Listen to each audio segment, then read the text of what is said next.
Meu nome é Luana, tenho 25 anos, e a noite em Santos está se fechando sobre mim como um lençol úmido. Não é o cheiro do mar que domina meu apartamento, mas o salitre pesado que impregna as cortinas, misturado ao aroma morno de café que esfriou na bancada da cozinha há pelo menos 2 horas. Eu estava sentada na minha poltrona de Vime, o corpo exausto pela rotina, mas a mente hiperativa. A luz alaranjada do crepúsculo invadia a sala, desenhando sombras longas e distorcidas no assoalho de madeira. Lá fora, o ruído dos bondes antigos e o murmúrio constante do trânsito na Avenida Ana Costa serviam de trilha sonora para a minha crescente ansiedade. Meu pai, Carlos, era um homem de formalidades, e mesmo um jantar entre pai e filha devia ser comunicado como um decreto. O convite, deixado sobre a mesinha de centro por uma secretária eficiente, era de papel vergê, grosso e caro. Eu podia sentir a textura áspera e oficial sob meus dedos. Um material que parecia querer afastar qualquer contato humano genuíno. Eu o peguei, não para reler o horário ou o endereço, eu já os tinha decorado, mas para encontrar, na base da folha, a nota manuscrita com tinta preta e firme. O aviso.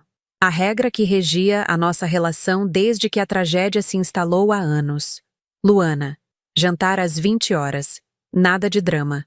Se puder, apenas sorria. A tinta era forte, mas a frase era vazia. Nada de drama. A proibição, para ele, era uma forma de higiene emocional. Ele sempre quis varrer o sofrimento para debaixo do tapete da dignidade familiar, esperando que o tempo, por si só, o transformasse em poeira inofensiva. Mas a dor que ele havia causado anos atrás não era poeira. Era uma rocha pesada que eu carregava no centro do peito, afiada e intacta. Hoje, no entanto, a proibição não me irritava. Ela me dava foco. Esta seria a noite da quebra. A noite em que eu forçaria Carlos a reconhecer o peso da mágoa que ele fingia não existir. Levantei-me e caminhei até o armário onde guardava as memórias que ele insistia em esquecer. Abri a caixa de cedro e o cheiro antigo de papel e poeira invadiu o ar. Não procurei por cartas ou diários. Procurei pelo item simbólico que era a prova física da nossa fratura. Meus dedos encontraram o objeto rapidamente. Uma pequena chave de bronze, antiga e pesada. Não era uma chave comum. Tinha um desenho intrincado e uma pátina esverdeada devido ao tempo e ao manuseio. Eu a esfreguei contra a palma da mão, sentindo a frieza do metal contrastar com o calor da minha pele. Esta chave não abria uma porta. Ela abria um baú, escondido no sótão da casa dele, onde estavam guardados os fragmentos do passado que ele havia condenado ao esquecimento. Era o único vestígio tangível da época, antes. Da pessoa que ele era, antes.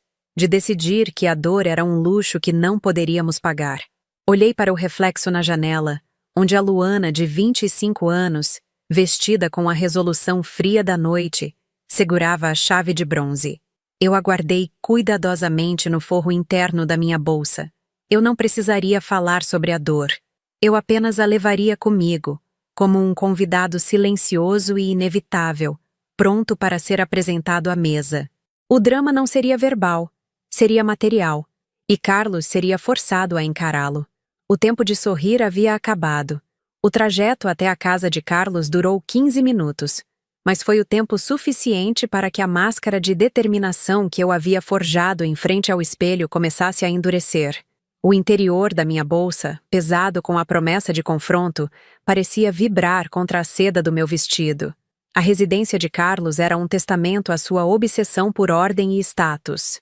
Era imponente, com uma fachada de mármore claro que refletia as luzes suaves dos postes de ferro forjado.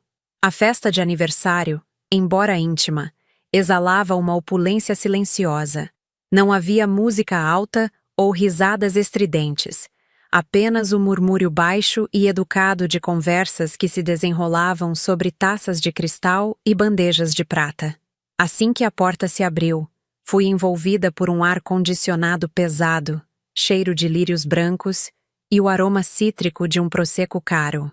Meus saltos afundaram momentaneamente no tapete persa de cor creme, e a sensação de pisar em algo tão macio e perfeito fez meu estômago revirar. O cenário era impecável, a própria definição de paz artificial. Eu estava na soleira, ajustando minha postura e a expressão, quando ele me encontrou. Carlos estava perto da lareira, que, ironicamente, estava apagada, observando a sala com a satisfação controlada de um arquiteto inspecionando sua obra-prima. Ele vestia um terno grafite impecável, e seu cabelo estava milimetricamente penteado para trás. Seu sorriso surgiu instantaneamente, mas não alcançou seus olhos. Era um reflexo treinado, rápido o suficiente para os convidados, mas lento demais para mim. Ele atravessou a distância que nos separava com passos firmes, pegando minha mão e levando-a aos lábios de maneira rápida e protocolar.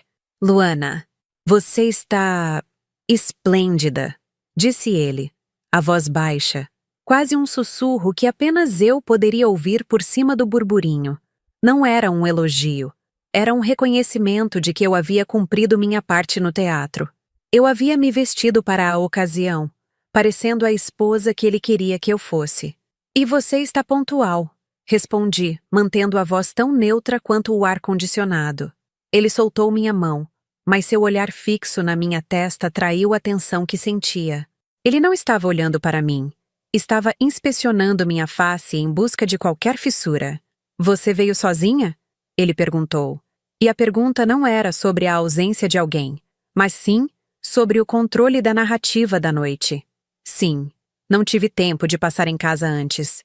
Nesse momento, uma tia distante, vestida com brilho excessivo, se aproximou para cumprimentar Carlos, mas ele a dispensou com um aceno de cabeça polido e um "já volto", empurrando-me sutilmente para um nicho discreto perto da estante de livros, longe da corrente principal de conversas. Ele se inclinou e a proximidade do seu rosto me trouxe o cheiro de loção pós-barba e menta. Sua expressão era de extrema seriedade, uma advertência velada que reforçava a nota que havia deixado para mim.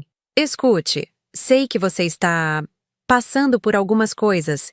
Ele começou, usando o eufemismo que sempre usava para descrever minha dor como uma gripe sazonal. Mas eu preciso de paz hoje, entendeu? Se houver alguma nuvem sobre você, eu peço, Luana, deixe-a lá fora. Ele usava o eu, de forma possessiva. Minha festa, minha paz, minhas regras. Sua mão pousou em meu braço, não como carinho, mas como uma âncora fria. Você não vai estragar isso. As pessoas estão olhando.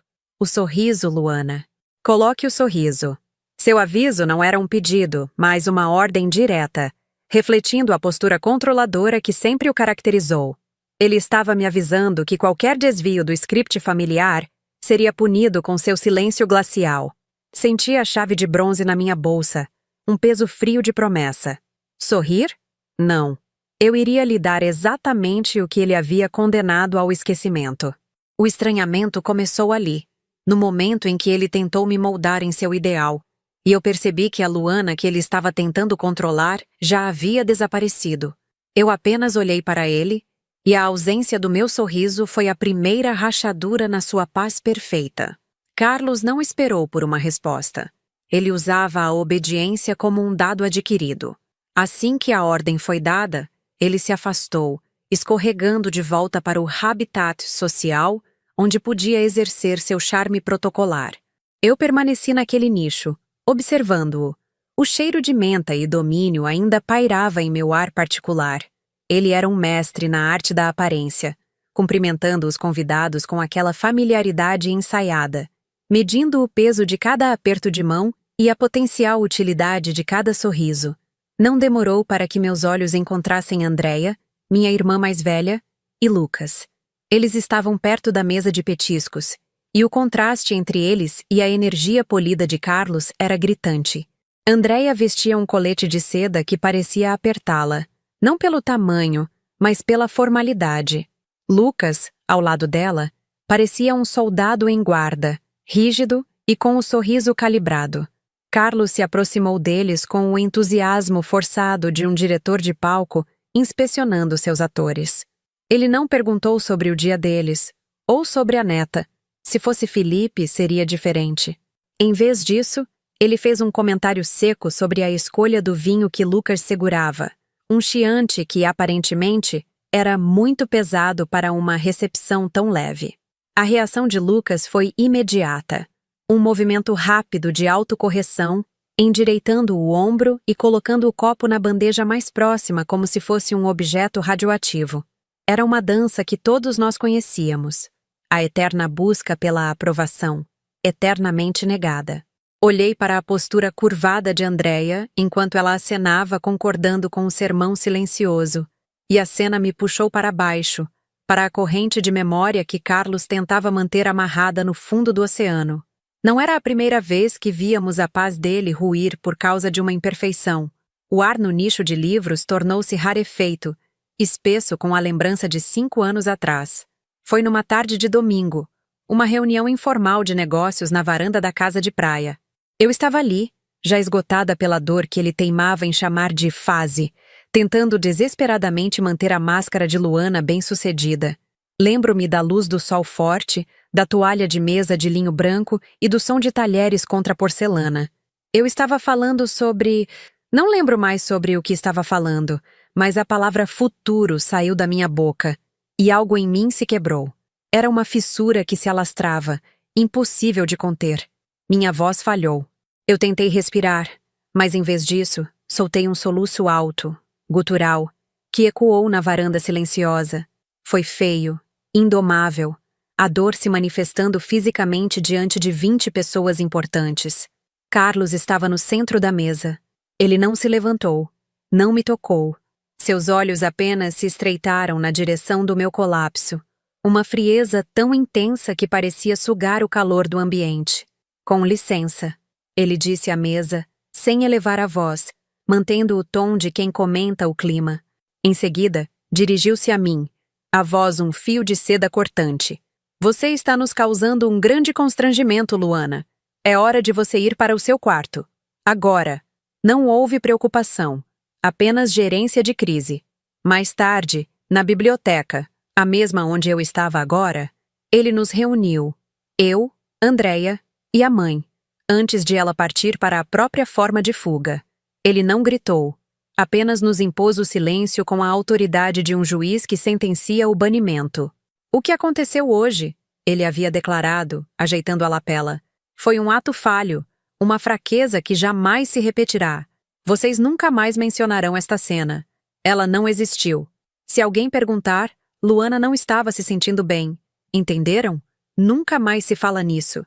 O medo de desapontá-lo era tão palpável que Andréia e eu apenas assentimos, pactuando com o esquecimento forçado. O evento dramático foi enterrado sob uma camada de vergonha. Voltei ao presente, a respiração presa na garganta. Olhei para Carlos, que agora sorria para um senador aposentado. O retrato da paz burguesa. Ele havia apagado minha dor da história familiar. Mas eu estava de volta, e a chave de bronze na minha bolsa era o lembrete de que eu não faria mais parte do seu pacto de silêncio. A Luana que ele estava tentando controlar havia desaparecido, substituída por algo mais pesado, mais frio e infinitamente mais perigoso para sua paz. Eu não estava ali para sorrir. Estava ali para desenterrar. A arquitetura interna daquela casa em Santos, construída sobre mentiras e silêncios, começava a me sufocar. Meu peito estava tão apertado quanto a lapela de Carlos. Virei as costas para a exibição de poder na sala de estar e caminhei em direção à ala de bebidas, fingindo interesse em um vinho que eu não beberia. Eu precisava de ar, precisava de um rosto que não estivesse associado àquele drama antigo. Infelizmente, encontrei a vizinha Neide. Neide era a materialização de todos os estereótipos da alta sociedade que eu odiava. Ela usava um vestido esmeralda que parecia sufocá-la e um colar de pérolas que devia ter o peso de uma pequena âncora. Seu sorriso era grande demais, seus olhos curiosos demais.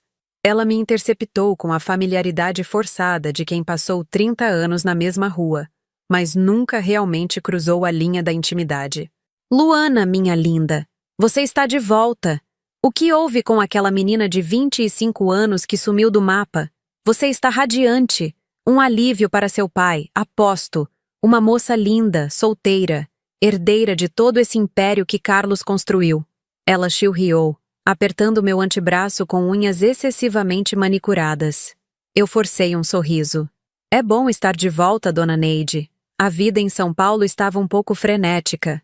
Ela balançou a cabeça, analisando-me como se eu fosse uma joia de leilão. Frenética, claro. Mas aqui é o refúgio, não é? O seu pai... Ah, Luana, o seu pai é um gênio, um construtor de impérios. Ninguém na vizinhança pode dizer o contrário. Sua voz diminuiu em um sussurro conspiratório, embora não houvesse mais ninguém por perto além de um garçom distante. Eu me lembro, Luana, quando tudo isso aqui era apenas mato. 20 anos atrás, seu pai era um homem muito promissor, mas ainda não era, Carlos que conhecemos. Lembro-me daquele terreno. Ele conseguiu colocar as mãos nele de uma hora para outra. Foi uma surpresa para todos. Uma jogada arriscada, diziam. Principalmente depois daquele transtorno com o seu Jorge. Meu corpo congelou sob o toque dela. A referência a seu Jorge me atingiu como um choque elétrico de baixa voltagem. Eu estava acostumada a ouvir sobre a dedicação e o trabalho duro de Carlos. A versão polida da história. Nunca a versão que envolvia transbordo ou jogada arriscada. Seu Jorge? Perguntei, sentindo meu estômago gelar. Eu precisava que ela repetisse. Precisava da confirmação do meu medo. Neide revirou os olhos, minimizando o assunto com um aceno da mão que fez suas pulseiras tilintarem. Ah, besteira antiga. Um sócio, um conhecido, algo assim. Pessoas que tentaram passar a perna no seu pai. E ele, claro, deu a volta por cima. Lembro-me que seu Jorge estava revoltado, mas seu pai sempre foi o homem mais inteligente na sala. Ele pegou o controle de tudo muito rapidamente. Muito rapidamente. Isso aqui é o resultado, Luana. Uma vida construída com perspicácia. Um verdadeiro legado. A superficialidade do seu tom era quase insuportável, mas a informação já tinha pousado, pesada e nítida. O legado de Carlos tinha um ponto de origem, uma mancha que ele escondera sob mármore e silêncio. Seu Jorge. Um nome jogado no ar, casualmente ligado à aquisição inicial daquela riqueza e a um transtorno. Eu não sabia quem era seu Jorge, mas de repente, a chave de bronze na minha bolsa parecia pesar 1 tonelada. A história oficial, trabalho duro e dedicação, era uma farsa. Havia algo mais. Algo que Carlos tinha tomado. E o medo de desenterrar a verdade deu lugar a uma fria, perigosa certeza. O silêncio forçado tinha custado o colapso de uma família. O segredo custaria muito mais. Eu estava um passo mais perto do cofre. O salão de festas estava inundado pelo brilho dourado dos lustres de cristal, refletindo-se nas taças de champanhe e nos sorrisos polidos. Era uma festa de gala em Santos. E o cheiro de riqueza e perfis de crédito se misturavam no ar. Depois da conversa com Neide, tudo parecia uma peça teatral encenada para proteger a imagem de Carlos, o visionário, o homem de família, o benfeitor. Eu olhava para meu pai enquanto ele interagia com os convidados, e era como se um véu tivesse sido rasgado. O charme que antes me confortava agora parecia uma ferramenta de manipulação afiada. Neide havia entregado o ponto de origem. E eu mal conseguia respirar sob o peso dessa nova realidade. Seu Jorge. Aquele nome era agora a rachadura na fundação de mármore. Felipe estava sentado à minha direita, trocando sussurros animados sobre investimentos com um colega de Carlos. Lorena, elegantíssima em um vestido azul marinho, sorria pacientemente. Eles estavam confortavelmente instalados dentro da bolha dourada, alheios à terra movediça sob nossos pés. O jantar avançou entre conversas previsíveis e vinhos caríssimos. A cada gole, eu sentia o impulso de gritar a verdade, de quebrar a fachada. Eu segurava firmemente a minha bolsa. O pequeno pedaço de bronze dentro dela parecia queimar minha pele através do tecido. Chegou o momento que todos esperavam. Carlos, de pé na cabeceira da longa mesa imperial, bateu gentilmente na borda da sua taça de cristal com um talher. O som, pequeno e nítido, cortou o burburinho de 50 pessoas. Em um instante, um silêncio reverente se instalou. Carlos sorriu. Aquele sorriso que valia milhões, calculado para inspirar confiança e admiração. Meus amigos, minha família, ele começou, e a voz era grave e segura, carregada com a autoridade de quem constrói impérios. É uma alegria indescritível compartilhar este momento, olhar para trás e ver todo o caminho que percorremos, desde aqueles primeiros passos arriscados, aquela dedicação inabalável. Meu coração disparou no peito. Dedicação inabalável? Não. Desvio e tomada. Antes que ele pudesse concluir a frase, ou antes que pudesse erguer a taça e selar a mentira com champanhe, eu me levantei. Não foi uma decisão pensada. Foi uma reação visceral, um curto-circuito de medo e raiva. Minhas pernas estavam trêmulas, mas eu me forcei a ficar de pé. O movimento brusco fez com que todos os olhos se voltassem para mim. Havia uma mistura de curiosidade e surpresa no ar. Eu podia sentir o olhar gélido de Neide fixo em mim. Carlos parou de falar, mas seu sorriso permaneceu intacto, embora agora estivesse mais apertado nas extremidades. Luana, ele disse, o tom de um pai divertido, esperando a piada da filha. Eu ignorei a pausa dele e me apoiei na mesa. Eu tinha que ser rápida. Antes, eu comecei, e minha voz estava mais alta e mais aguda do que eu pretendia. Antes de brindarmos ao legado e à construção, eu sinto que precisamos honrar o solo onde tudo foi construído. É importante que a história seja transparente, que todos saibam exatamente de onde viemos. Eu não precisava dizer mais nada. Os olhos de Carlos, que minutos antes pareciam quentes e acolhedores, agora eram blocos de gelo. Foi a primeira vez que vi pânico em seu rosto, um lampejo rápido, mas que logo foi substituído por uma expressão de terna repreensão. Ele colocou a taça de volta na mesa e se aproximou de mim, deslizando a mão suavemente pelo meu braço. Não foi um puxão, mas uma contenção firme. O toque dele era pesado. Ah, minha Luana, ele disse, voltando-se para os convidados com um suspiro indulgente. Ele retomou o microfone com a mão livre, afastando-o de mim. Eu amo essa minha filha. Essa é a sensibilidade juvenil. Ela sempre foi a mais emotiva da família, a mais poética. Ele riu baixinho, e o som parecia artificial, forçado. Ela está falando, claro, dos desafios emocionais que enfrentamos ao começar uma jornada tão grande. As noites sem dormir. O medo da incerteza. Ele continuou, desviando o meu ponto, transformando minha busca por verdade em um devaneio sentimental. É tocante, não é? Ver como a nova geração valoriza as dificuldades que passamos. Ele apertou meu braço levemente, o sinal inconfundível de que eu deveria me sentar. Implorável e implacável. Obrigado por nos lembrar da importância de ser transparente, minha filha. Ele concluiu, sorrindo de forma paternal para a audiência, que agora estava sorrindo de volta. Eles tinham entendido a mensagem. A menina estava sendo dramática. O pai a controlou com graça. Fui forçada a afundar de volta na cadeira, sentindo meu rosto em chamas. Minha primeira tentativa de expor a rachadura tinha sido neutralizada com a habilidade de um cirurgião. Eu não tinha apenas falhado. Eu havia fornecido a Carlos a oportunidade de demonstrar publicamente o controle que ele exercia sobre sua família. Aquele brinde, ao qual ele finalmente deu seguimento, foi um tributo à sua perspicácia. E a mim, uma lição silenciosa sobre os perigos da impulsividade. O risco agora era palpável, e eu sabia que ele estaria me observando a cada passo. Eu senti como se o salão inteiro estivesse inclinado, e eu estava no ponto mais baixo, afundando na vergonha. A lição de Carlos não era apenas sobre controle, era sobre a total anulação da minha voz. Eu era a sombra sentimental, não a detentora de um fato.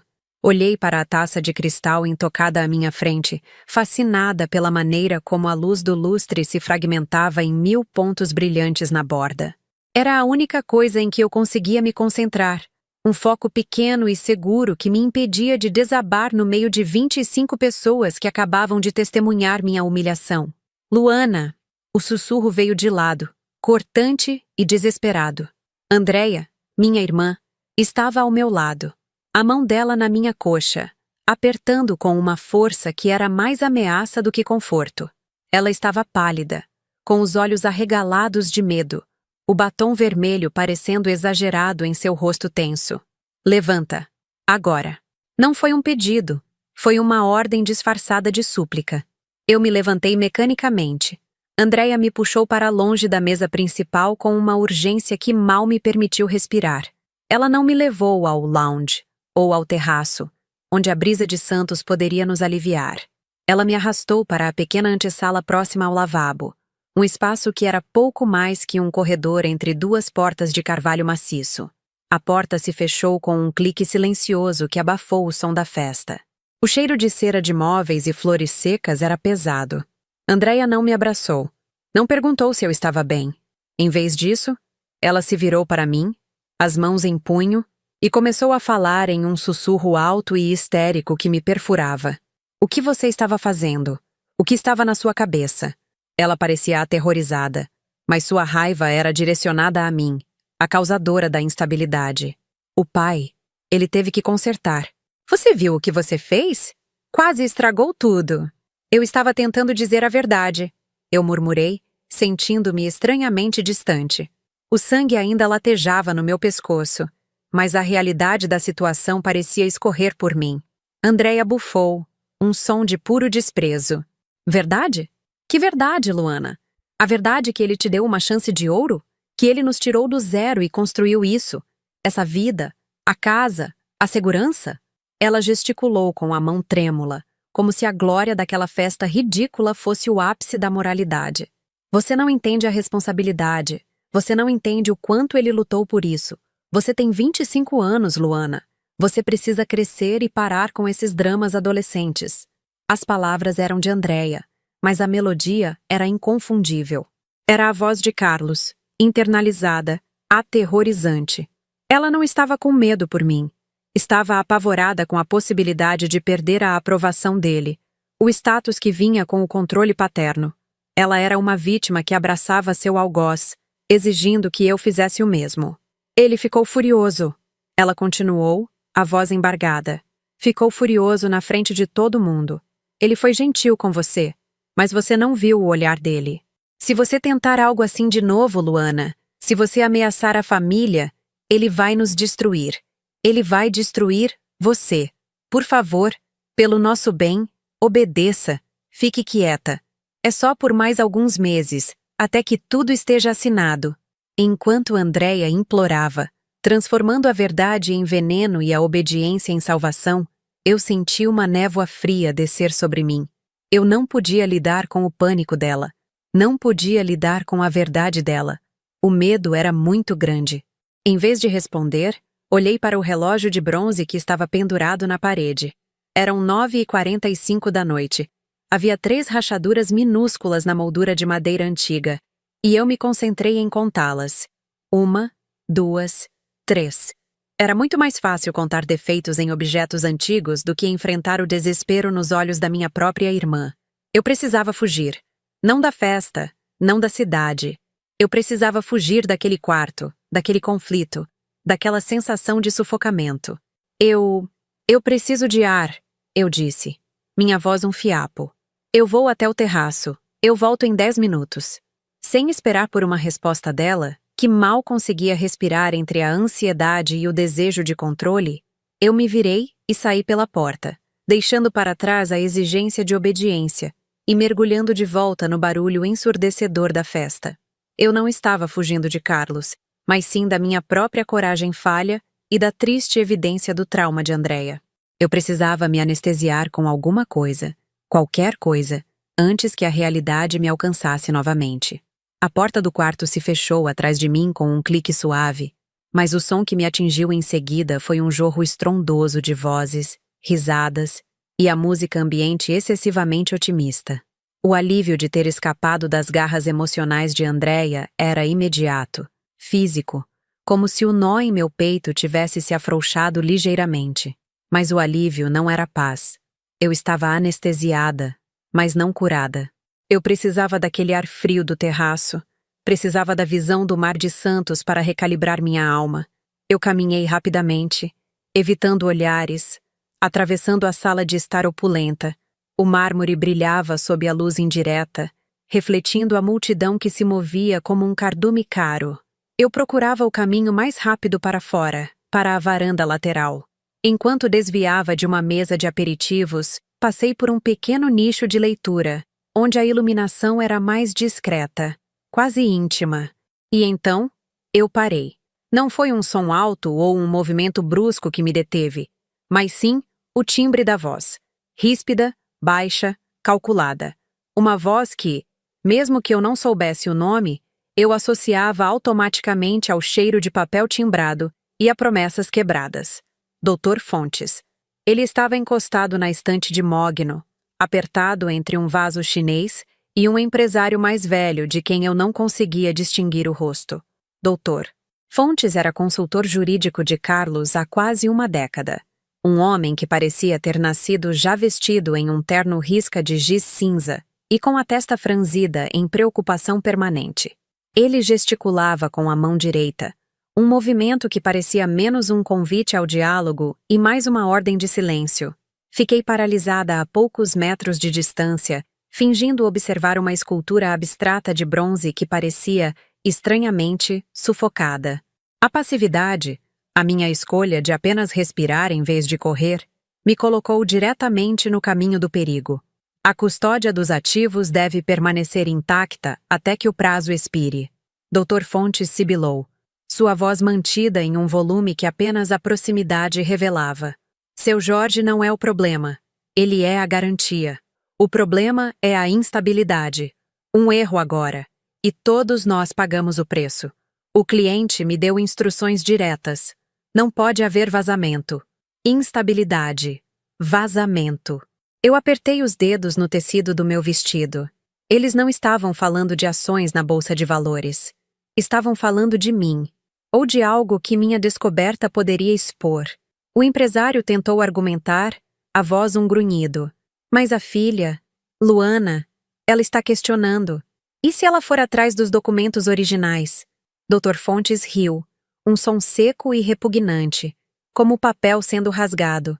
A senhorita Luana não vai encontrar nada. Os arquivos foram transferidos. Estão sob minha guarda profissional. Legalmente inatacáveis. Ninguém pode ligar as pontas, a menos que tenhamos uma confissão, o que não vai acontecer. Estamos protegidos por todas as cláusulas de confidencialidade possíveis. Eu sou o muro, entende? O guardião. Guardado. Inatacável. Ele não era apenas um advogado, era um Cerberus profissional, pago para enterrar a verdade sob pilhas de documentos e latim jurídico. A informação me atingiu com a força de um soco no estômago. Minha coragem falha. O desejo de me afastar da confusão tinha me levado a ouvir a mais devastadora das verdades. A conspiração contra mim era institucional. Tinha proteção legal. Tinha um prazo. Tinha um guardião. Eu não estava mais lutando apenas contra Carlos e o medo de Andréia. Estava lutando contra um sistema, uma fortaleza de segredos profissionais que cercava a verdade. E o cerco, eu percebi com um calafrio terrível, estava se apertando. Eu não consegui mais respirar.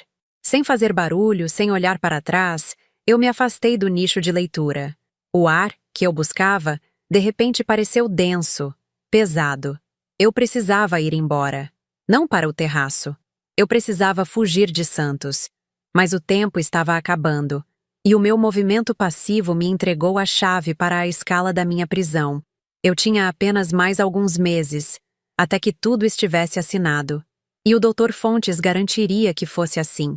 A descoberta na biblioteca me deixou vazia, aterrorizada. Eu não fugi para o terraço. Eu fugi de tudo. Corri por Santos com a respiração curta e o coração batendo no ritmo frenético de um relógio quebrado, sentindo que o tempo, aquele tempo precioso de que eu precisava, havia escoado pela minha mão como areia fina. Eu tinha pouco tempo, talvez 2 ou 3 meses, até que os papéis fossem assinados e a fortaleza do Dr. Fontes se tornasse inexpugnável. A voz de Carlos, meu genro, parecia tentar me alcançar do telefone, mas eu recusei a chamada. Eu podia imaginar a expressão dele, uma mistura de preocupação genuína e o desespero silencioso de quem já sabia demais, mas estava preso à inação. Eu o ignorei. Não por crueldade, mas porque eu precisava de uma verdade crua, não de conforto. Eu precisava de um elo fraco na cadeia de segredos. Seu Jorge. Ele era o amigo mais antigo do meu pai, um homem que cresceu junto com a família, testemunha de quase 50 anos de história, acertos, e agora eu sabia, erros. Eu o encontrei em sua oficina mecânica, perto da orla, um lugar que cheirava a graxa velha e nostalgia. As luzes de mercúrio lançavam sombras duras sobre seu rosto cansado. Ele estava consertando o motor de um carro antigo, as mãos grandes sujas de óleo. Quando me viu, o sorriso sumiu, substituído por uma cautela que cortou o ar. Luana, ele disse, limpando as mãos em um pano. O que houve, minha filha? Você parece que viu um fantasma. Eu não vi um fantasma. Eu vi a fundação da minha família desmoronando em slow motion. Seu Jorge, minha voz era áspera, quase irreconhecível. Eu fui direto ao ponto. Não havia tempo para preâmbulos. O meu pai, o que ele fez? Ele apertou os lábios, desviando o olhar para a bancada de ferramentas. Eu não sei do que você está falando. Sabe, sim. Não minta para mim. Insisti, sentindo a energia do confronto esmagar o meu peito. A instabilidade emocional que eu temia agora era a minha arma. Eu preciso saber por que o Dr. Fontes está escondendo documentos. Por que meu pai agiu de forma que agora, 25 anos depois, a família corre o risco de perder tudo. Eu vi o medo nos olhos da Andréia e o silêncio do Carlos me sufoca. Eu preciso saber. Foi algo ilegal? O silêncio dele foi a resposta mais ensurdecedora. Eu caminhei até ele, a poucos centímetros, a súplica desesperada em meus olhos. Pelo amor de Deus, seu Jorge. Pela memória da minha mãe. O que ele fez para proteger o patrimônio? Foi algo sujo? Seu Jorge baixou a cabeça, derrotado. O peso de décadas de lealdade e segredo parecia cair sobre seus ombros curvados. Ele suspirou, um som gutural de rendição. Seu pai, ele estava desesperado. A empresa estava à beira. Havia uma pessoa, um parceiro de negócios, que estava nos arrastando para o fundo. Seu pai fez um acordo, Luana. Um acordo que não era honesto, nem limpo. Ele o tirou do caminho. Não com violência. Nunca isso. Mas ele usou informações, forçou a saída daquele homem de uma forma que quebrou todas as regras de caráter. Ele o fez para proteger vocês, para manter o telhado sobre nossas cabeças. Ele cometeu um ato moralmente questionável para salvar o patrimônio.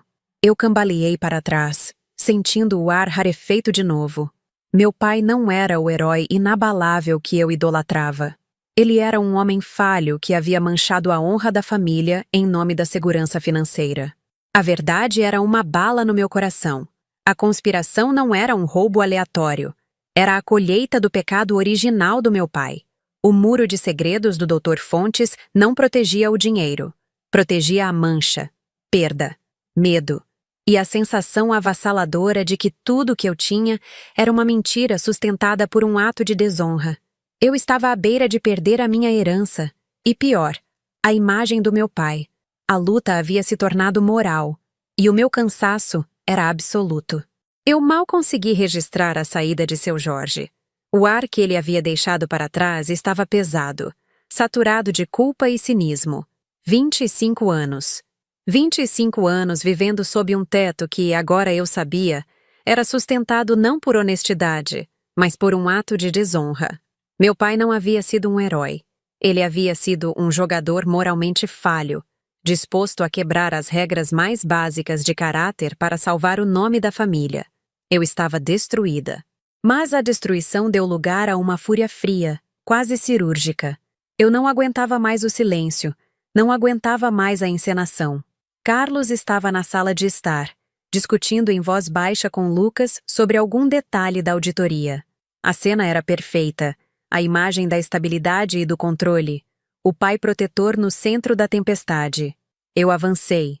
Não caminhei. Eu avancei, impulsionada pela necessidade de rasgar aquela tela de perfeição. O som dos meus passos na madeira do salão fez Carlos levantar os olhos. A princípio, havia a calma habitual, a leve irritação por ter sido interrompido.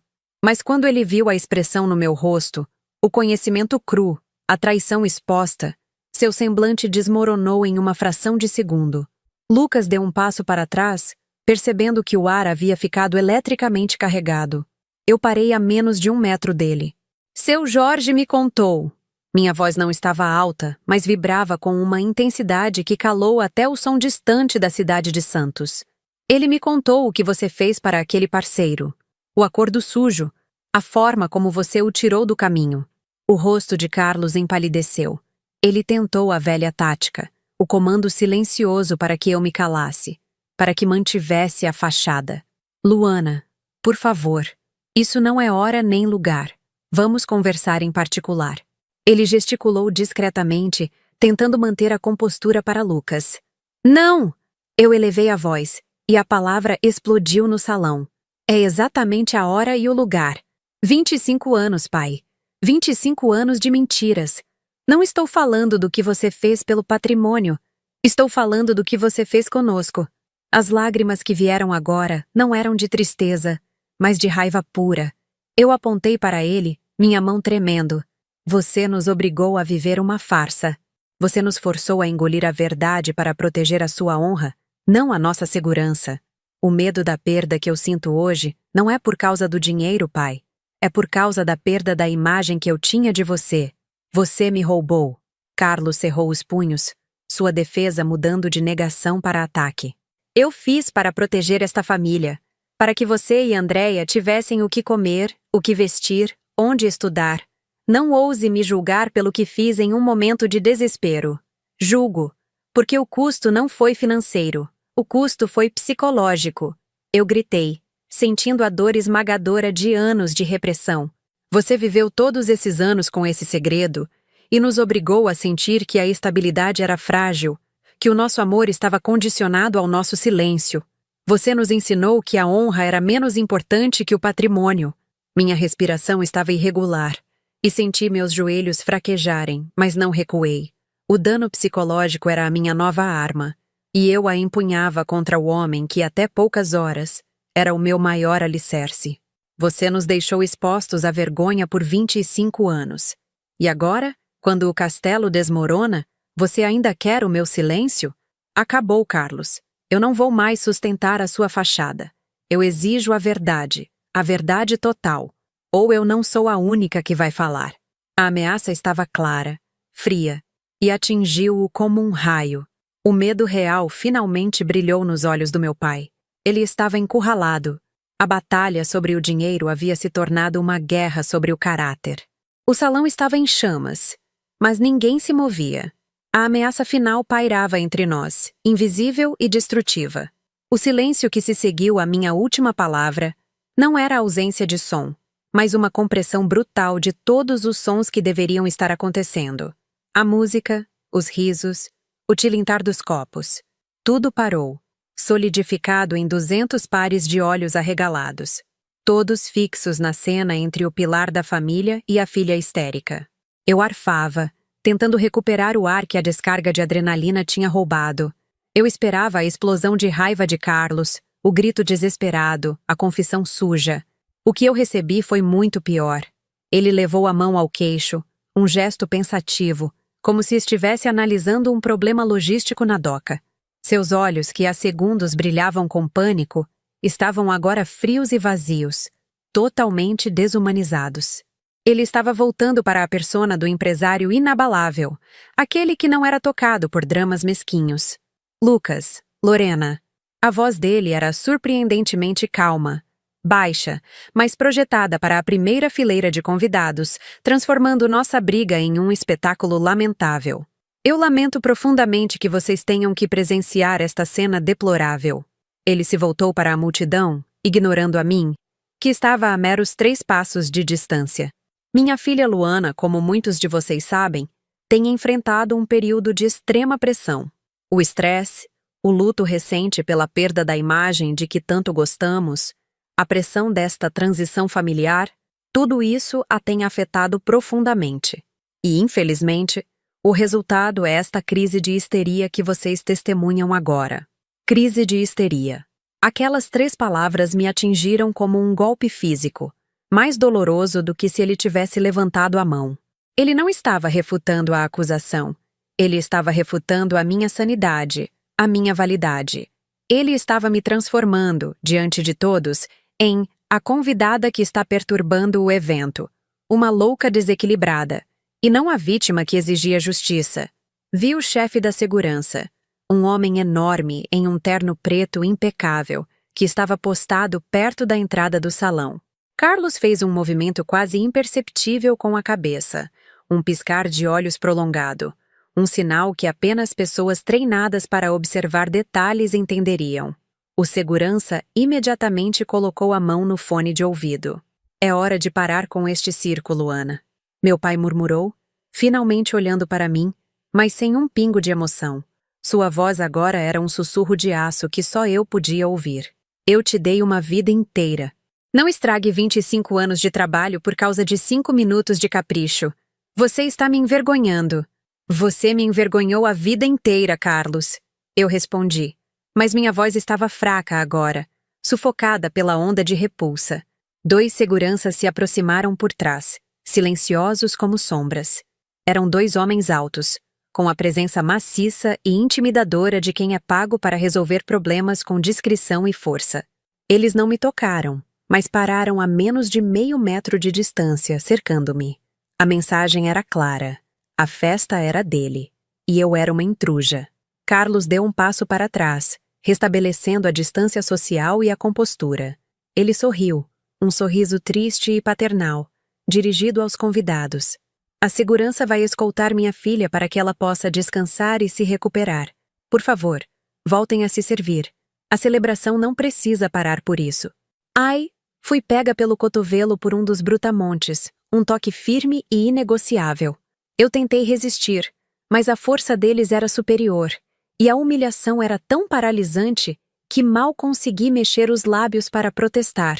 Eu estava sendo fisicamente removida, arrastada para fora do salão em meio ao burburinho recomeçado, sob os olhos de Lucas e Lorena, que pareciam petrificados de pavor. Enquanto me levavam em direção às portas de Mogno, ouvi meu pai se desculpar mais uma vez, seu discurso fluindo suavemente, restaurando a ordem social que eu tentei destruir. A verdade não importava. A fachada tinha prevalecido. Eu era apenas a convidada perturbada. O toque no meu cotovelo não era violento, mas era de uma brutalidade funcional. Os 2 seguranças, pilares de terno e silêncio, me moviam com a eficiência de guindastes que manejam carga frágil. A humilhação era um peso físico que me dobrava, fazendo-me sentir menor do que eu realmente era. Eu não estava apenas sendo expulsa, estava sendo apagada. Os sons do salão se transformaram em um zumbido indistinto. 25 anos de frustração haviam culminado em 5 minutos de exposição pública, e o resultado era este: a expulsão sumária, o retorno imediato à invisibilidade que meu pai tanto prezava. Tentei olhar de volta para Lucas e Lorena, mas o olhar deles era de medo puro e impotente, e eu desviei o rosto. Eu estava sozinha. A menos de 5 passos das portas duplas de Mogno, o movimento cessou. Os seguranças pararam abruptamente, e senti o aperto em meu braço relaxar o suficiente para que eu pudesse respirar. Carlos, que havia restaurado sua pose de anfitrião ligeiramente incomodado, estava agora parado em nossa frente, bloqueando a saída. Ele não sorria mais. Ele fez um gesto sutil com o queixo, e os 2 brutamontes recuaram, fundindo-se com o ambiente como se nunca tivessem existido. Restamos apenas nós 2, sob a luz dourada do lustre, mas a uma distância segura dos convidados.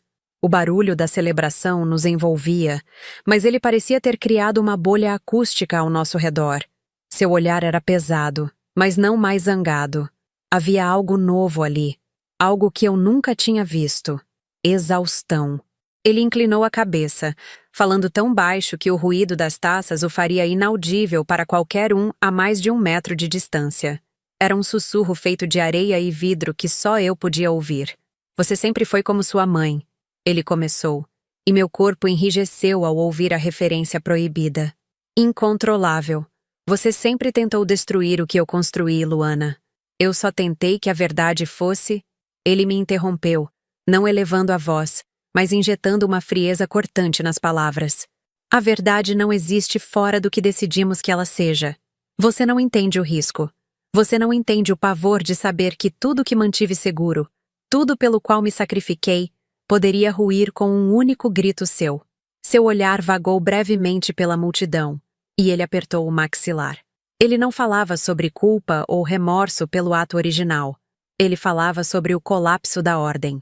Você acha que a mentira só custou a você? Seu sussurro se intensificou. A confissão era um veneno doce. Eu passei 25 anos construindo paredes de concreto. 25 anos ouvindo o silêncio que impus, o medo de ser descoberto, o peso de ser o único responsável por manter a integridade de tudo isso. Ele apontou para a festa com um movimento mínimo do queixo. O silêncio me comeu vivo, Luana. Eu precisei me tornar esta coisa que você vê, sem sentir, sem fraquejar, para que a verdade não levasse tudo embora. Eu perdi o sono. Eu perdi a alegria. Eu perdi 25 anos de vida real para manter este castelo de pé. Eu tive medo. Todos os dias. Naquele momento, enquanto ele admitia o terror e o custo pessoal, não a maldade, mas o sacrifício destrutivo da fachada, algo em mim se quebrou. Não de raiva, mas de dor resignada. Eu havia buscado a justiça, mas obtive algo muito mais raro e, estranhamente, mais satisfatório: o reconhecimento do meu sofrimento. Ele não se desculpou, mas ele admitiu que a prisão era real e que ele também estava trancado. O conflito interno que me atormentava, a incessante necessidade de fazê-lo admitir a realidade da nossa vida, finalmente se resolveu. Era uma vitória miserável. Agora vá, ele sussurrou, a voz voltando à sua normalidade de aço. Vá e não volte mais. Você teve o seu momento, e eu tive o meu custo. Eu o olhei uma última vez. Não havia amor ali. Havia apenas 2 náufragos em um oceano de segredos. Eu dei as costas, o corpo levemente trêmulo, e empurrei as pesadas portas de mogno. Não havia mais nada para ser dito. Eu estava livre do castelo de mentiras. Mas o preço da liberdade era alto. A certeza de que a verdade neste mundo sempre seria abafada. Eu empurrei as pesadas portas de mogno. O ruído da festa, antes abafado e distante, me atingiu como um soco. Risos, o tilintar dos copos, a batida suave de um jazz clássico. O mundo lá dentro, o mundo de Carlos, continuava a girar em sua órbita perfeita e gelada. Eu havia sido ejetada, expulsa do castelo de cimento e vidro que ele havia construído sobre a minha dor. Meus joelhos tremiam levemente, mas era a única parte do meu corpo que parecia instável. O restante estava estranhamente leve, vazio. Era a sensação física de abandonar um peso que carreguei por 25 anos. A necessidade constante de provar que a minha realidade era real. Parei na borda do grande salão, observando as pessoas. Eram centenas, todas deslumbrantes sob a luz dourada dos lustres. Elas continuavam a brindar, a sorrir, alheias ao colapso silencioso que acabara de ocorrer em uma sala adjacente. A mentira continuava viva para eles. O legado de Carlos estava intacto, pelo menos aos olhos da sociedade de Santos. Vi Felipe e Lorena. Eles estavam próximos à pista de dança, rindo de algo que a nora havia sussurrado. Pareciam tão inocentes, tão felizes. A ignorância era um véu de proteção que eu não tinha mais. O meu amor por eles, outrora sufocado pela raiva, retornou como uma onda de tristeza. Eu não podia mais protegê-los da verdade, nem eles poderiam me proteger do preço de conhecê-la. O conflito havia terminado. Eu o olhei uma última vez. A porta da sala estava fechada. Carlos havia voltado para o seu trono, para o silêncio que ele admitiu ser sua prisão. Naquele instante, a vitória miserável que senti na sala se solidificou. Eu havia forçado o rei a admitir que sua coroa era pesada e que ele havia sacrificado a própria alma para mantê-la. Não me deu paz, mas deu certeza. Eu não precisaria mais lutar contra o fantasma da dúvida. Eu dei as costas à cena, não correndo, mas caminhando com uma dignidade recém-adquirida e dolorosa. A minha liberdade não era uma celebração explosiva. Era o vazio frio de um espaço recém-evacuado. Não havia mais para onde voltar. Mas o caminho à frente, nebuloso e incerto, era meu. Pela primeira vez em toda a minha vida, eu não estava ligada à teia de segredos que definia a família. Peguei um táxi na frente do hotel de luxo, observando o palácio de Carlos diminuir no espelho retrovisor. O sol de Santos estava quase nascendo, pintando o céu de laranja e roxo, mas eu só via a escuridão que deixava para trás. O futuro era incerto, mas havia uma única certeza: eu não pertenceria mais ao silêncio. O preço da verdade tinha sido a minha expulsão, a perda da família que eu conhecia, e o reconhecimento sombrio de que, às vezes, admitir a dor é mais devastador do que negá-la. Eu estava ferida, sim, mas livre para recomeçar. Obrigada por me acompanhar nesta jornada até aqui.